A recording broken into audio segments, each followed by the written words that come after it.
About a year ago, I was talking to an acquaintance, and he's an older gentleman that has a disability himself.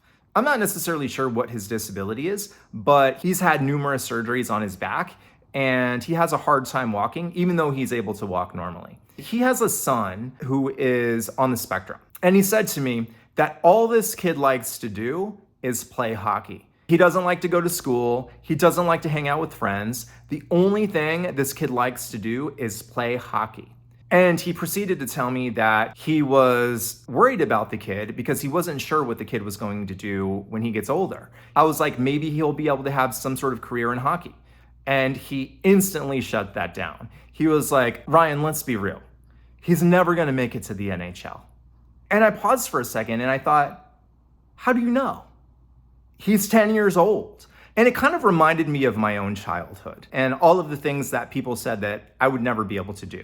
Like, Ryan's never going to be able to have a job, or Ryan's never going to be able to live alone, or Ryan's never going to be able to drive. And what I've realized is the biggest mistake that parents make with disabled kids is that they unintentionally place limits on the kid before the kid can even figure out their own limits. You don't know what the world is going to be like in a few years, let alone when the kid grows up to be an adult. You don't know how technology is going to advance. You don't know what leverage the kid is going to have that maybe you didn't have as a kid. As someone who grew up with a disability, I can guarantee you there are people around that are telling your kid what they can and can't do. Maybe that's other kids at school or teachers or people in your broader social orbit. Why would you as a parent be the first person to tell your kid what they can and can't do with their capabilities? The thing that I've learned about people when they place limits on me when I was a kid was that people can't see beyond their own nose. They see themselves as, if I woke up tomorrow in Ryan's shoes and I had to use a walker, this is how I would react. These are the limits that I would have. They don't necessarily understand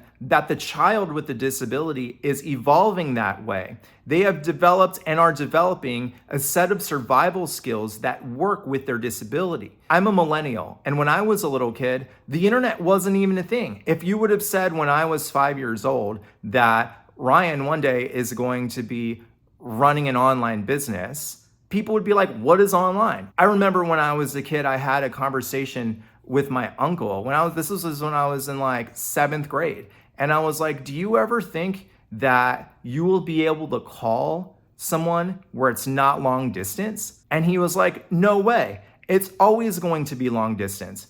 And then in a matter of a few years, everyone has cell phones and there's no such thing as long distance anymore. It's easy to look through your own lens and even your own generational lens and apply that to the generation that is coming up. What was true for one generation or what was true for you is not necessarily going to be true for the generations that are coming up. Your job as a parent is not to decide the limits of your child. It's to help them discover their limits on their own.